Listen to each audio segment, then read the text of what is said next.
সাংবাদিক ভাইদেরকে, আপনারা নিশ্চয়ই জেনেছেন যে ঢাকা কিন্ডারগার্টেন একটি ঐতিহ্যবাহী সংগঠন। 1991 সন থেকে এর প্রতিষ্ঠা লগ্ন থেকে শুরু করে আজ পর্যন্ত আমরা এই শিক্ষা কার্যক্রম চলে আসছি। নার্সারি থেকে পঞ্চম থেকে দশম শ্রেণী পর্যন্ত আমাদের এই বৃত্তি পরীক্ষাটা অনুষ্ঠিত হয় এবং যাচাই পরীক্ষাটা হয় সারা বাংলাদেশে। প্রতি বছরের ন্যায় এবছরও আমাদের সারা বাংলাদেশে প্রত্যেকটা অঞ্চলেই আমাদের আজকের বৃত্তি পরীক্ষা অনুষ্ঠিত হচ্ছে এবং খুব শান্তিপূর্ণভাবে আমাদের প্রতিটি কেন্দ্র, আমি ইতিমধ্যেই কয়েকটা কেন্দ্র পরিদর্শন করে এসেছি, খুব সুশৃঙ্খল ভাবে পরীক্ষা অনুষ্ঠিত হচ্ছে।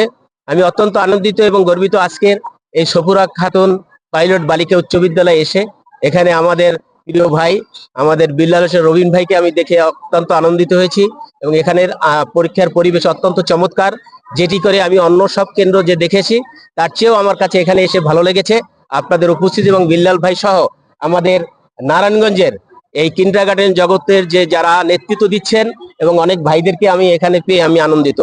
এবং আমরা এই বৃত্তি পরীক্ষার মাধ্যমে আমরা সরকারকে মেসেজ দিতে চাই যে কিন্ডারগার্টেন যে শিক্ষকরা, এই সমাজটা, এই যে শিক্ষার জগতে আমাদের শিক্ষাকে উন্নত করার ক্ষেত্রে একটা বিশাল ভূমিকা রাখছে।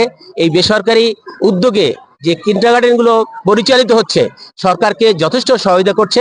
আমরা সরকারের সহযোগিতা চাই এবং আমরা এই সংগঠনের মাধ্যমে আমাদের সারা বাংলাদেশের ছাত্রদেরকে একত্রিত করে আমরা সরকারকে সহযোগিতার আশ্বাস দিচ্ছি এবং সরকার আমাদের দিকে সুদৃষ্টি দিবেন। আমাদের প্রাথমিক বৃত্তি পরীক্ষার যে আমাদের যে চাওয়া পঞ্চম শ্রেণীর যে বৃত্তি পরীক্ষা, এটা আমাদের অংশগ্রহণ করার একটা সুযোগ দিবে।